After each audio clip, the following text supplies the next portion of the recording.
warahmatullahi wabarakatuh. Waalaikumsalam Waalaikumsalam. warahmatullahi wabarakatuh. Pada kesempatan kali ini, kami dari kelompok 1.2, Angkatan 21, peserta Latsar CPNS Kabupaten Majalengka tahun 2022 akan melaksanakan diskusi mengenai analisis isu aktual perwujudan smart government. Untuk efektif waktu, mari buka acara ini dengan mengucap basmalah. Bismillahirrahmanirrahim. Sebelum memulai kegiatan, alangkah baiknya kita memperkenalkan diri. Mulai dari saya sendiri, saya Irfan Piadi, selaku nutrisionis terampil dari UPTD Puskesmas Bantarujeg. Selanjutnya mungkin boleh Kang Jody perkenalkan dirinya. Ya, terima kasih buat Pak Irfan. Perkenalkan, nama saya Jody Firmansyah. Saya sebagai perawat terampil di UPTD Puskesmas Talaga. Terima kasih. Ya, boleh dilanjut ke Teh Putri. Terima kasih Kang Irfan. Perkenalkan, nama saya Putri Dwi Pratiwi. Saya sebagai perawat terampil di UPTD Puskesmas Majalengka. Terima kasih. Boleh terakhir Terani. Baik, terima kasih Kang Irfan. Perkenalkan, nama saya Rani Apriani. Saya sebagai pengelola keuangan di Kecamatan Sinangwangi. Terima kasih. Ya, baik teman-teman, terima kasih semua untuk perkenalannya. Kita kan di sini akan membahas mengenai smart government. Di sini adakah yang mau membantu saya untuk menerangkan apa itu smart government? Boleh Kang Irfan, saya mau mencoba menjelaskan. Boleh, silakan Teh Putri. Terima kasih Kang Irfan. Ya, teman-teman semua, saya mau menjelaskan sedikit ya mengenai smart governance. Smart governance itu adalah tata kelola pemerintah cerdas yang tujuannya untuk mewujudkan peningkatan kinerja efisiensi pelayanan publik dan juga kinerja birokrasi pemerintah melalui inovasi dan pemanfaatan teknologi.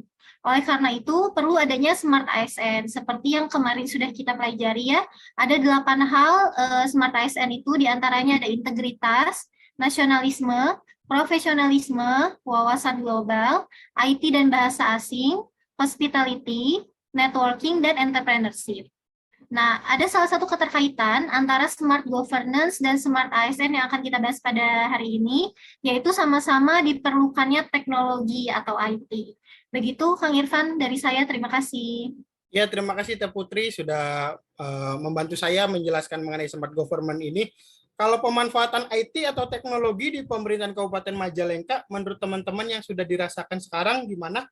Ada yang mau memaparkan juga? Ya, saya dari Jody.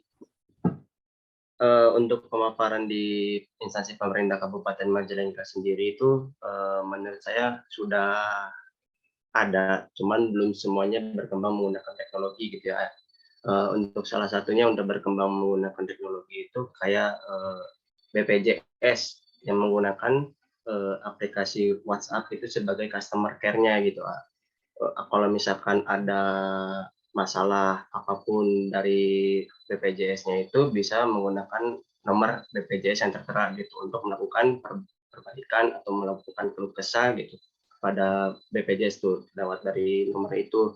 Nah, aplikasi nama dari WA-nya itu tuh aplikasi Pandawa kalau nggak salah ya, Pandawa gitu. Mungkin itu aja sih yang bisa saya sampaikan. Oke, terima kasih Kang Jody. Boleh yang lain ada yang mau menambahkan?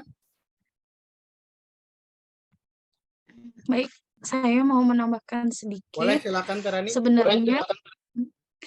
Sebenarnya sudah banyak aplikasi atau sistem yang digunakan secara digital di Majalengka, seperti contohnya Samara dan Sirancage. Samara itu adalah database yang terintegrasi menyimpan data pegawai, dan Sirancage itu untuk keperluan penilaian kinerja. Namun, aktualnya di lapangan, aplikasi tersebut belum berjalan dengan maksimal.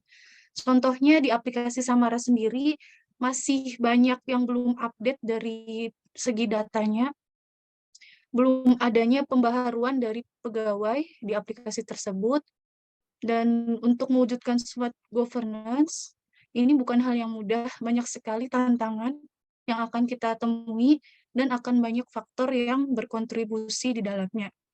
Mungkin itu saja. Ya, memang perwujudan smart government ini masih perlu ditingkatkan lah, memang karena ini masih hal yang baru di kita. Salah satunya di saya sendiri gitu. Saya selaku nutrisionis gitu. Penerapan smart government ini sebenarnya sih bisa gitu diterapin pada saat kegiatan konseling gizi khususnya gitu. Jadi pasien itu tidak perlu harus datang langsung ke puskesmas gitu untuk melakukan konseling gizi, padahal sekarang bisa melalui WhatsApp atau bisa melalui personal chat maupun di grup WhatsApp gitu. Begitupun penerapan pada pelaporan ini ya, pelaporan dari program gitu, salah satu program gizi sendiri, ketika mampu menggunakan IT ini dalam pengembangan pelaporan itu cukup baik karena semua pelaporan kita itu sudah bisa dipantau real time pada saat itu juga, itu di mana sudah menerapkan prinsip integritas dan akuntabel gitu, karena tidak bisa dimanipulasi lagi karena pada saat itu juga sudah langsung sampai atau diterima oleh Dinas Kesehatan, tidak perlu harus menunggu bukti fisik dari pelaporan kita tersebut. Nah, literasi digital juga sebenarnya bisa diterapin gitu. Kalau di program dari saya bisa melalui bidan desa maupun ke petugas kader kesehatan langsung gitu. Bisa menggunakan teknologi namanya Google Form ataupun Google Sheet gitu. Agar semua kegiatan pada hari itu bisa langsung ada feedback gitu dari program-program. Dan itu juga sebenarnya sebagai peningkatan dari smart government, di mana adanya peningkatan dari networking atau kerjasama antara program dengan bidan desa maupun dengan kader kesehatan gitu. Itu yang terjadi di saya gitu. Barangkali dari yang lain ada yang mau menambahkan lagi? Mungkin yang dari saya ya, kalau saya kan sebagai perawat ya, dan saya tuh memegang program PISPK gitu, saya menggunakan aplikasi dari Google, yaitu Google Drive ya, untuk menyimpan dari foto, video, audio, atau apapun segalanya yang berhubungan dengan media, bisa disimpan di Google Drive. Kenapa? Karena kita dalam pencariannya itu lebih mudah, terus tidak bercecer-cecer gitu, atau tidak mudah rusak juga. Kalau misalkan emang perlu pencarian lebih cepat, tinggal klik pencarian aja di Google Drive-nya itu gitu. Mungkin itu sih yang bisa saya sampaikan, Nak. Ya, berarti memang penerapan IT ini bisa dilakukan gitu ya, bukan hanya di gizi tapi di program lain juga bisa. Bisa. Dari yang Ya. lain ada lagi yang mau menambahkan? Izin menambahkan, Kang Irfan. Saya sama ya dengan Ajodi sebagai perawat terampil. Memang menurut saya untuk digitalisasi dalam pendokumentasian ini sangat berguna, utamanya untuk meminimalisir kertas. Kadang kan kita suka banyak membuang-buang kertas, padahal itu terkait dengan global warming. Cuman sayangnya belum semua instansi itu memanfaatkan kemajuan teknologi, jadi belum merata untuk semua instansi. Untuk di puskesmas saya sendiri, itu sudah menggunakan beberapa aplikasi, misalnya untuk data puskesmas menggunakan Epus, kemudian sistem rujukan menggunakan Sisrut online, dan layanan BPJS yang menggunakan mobile JKN. Namun Dinas Kesehatan dari Kabupaten Majalengkanya sendiri juga masih belum maksimal dalam memanfaatkan teknologi. Misalnya salah satu contohnya itu adalah tentang perizinan atau surat izin praktek perawat atau tenaga kesehatan lainnya. Nah, itu masih menggunakan tanda tangan yang harus langsung oleh pejabatnya, sedangkan apabila pejabat tersebut sedang tidak ada di tempat, itu izin prakteknya juga tidak dapat keluar hingga waktu yang tidak dijanjikan. Untuk beberapa instansi lain, pejabatnya sudah diganti dengan barcode. Jadi di instansi kita, di Puskesmas Majalengka khususnya, masih dengan menggunakan tanda tangan manual. Begitu, Pak. Terima kasih. Ya, terima kasih Teh Putri. Atau barangkali dari Terani yang dari segi pemerintahan di luar puskesmas, ada ini apa? Ada informasi apa?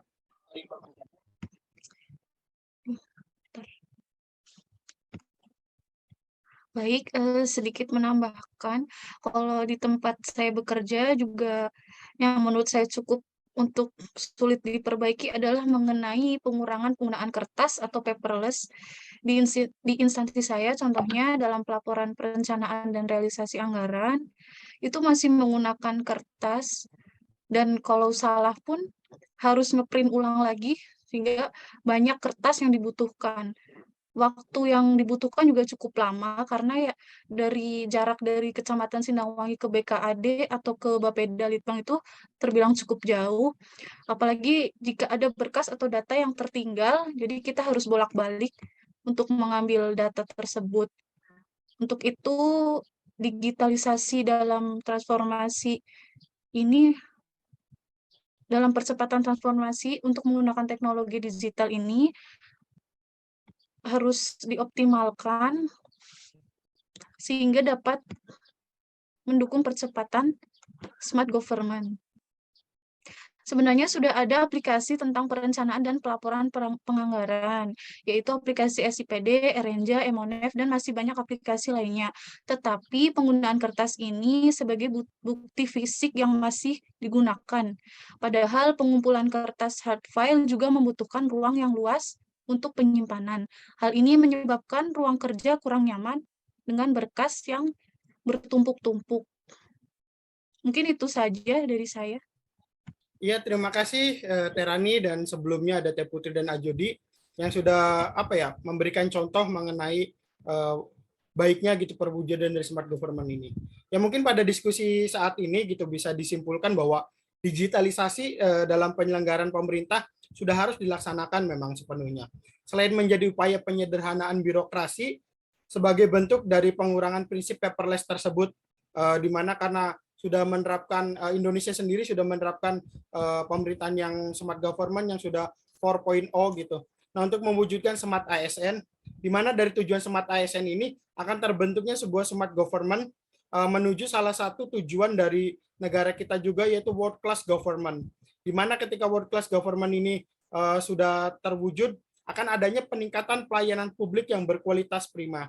Ya, semoga diskusi kali ini juga bisa diterapkan lagi, bisa kita kembangkan lagi, hal-hal yang buruknya bisa segera teratasi dan bisa segera dijaga untuk penerapan dari smart government ini bukan hanya di bidang IT tapi di bidang lainnya.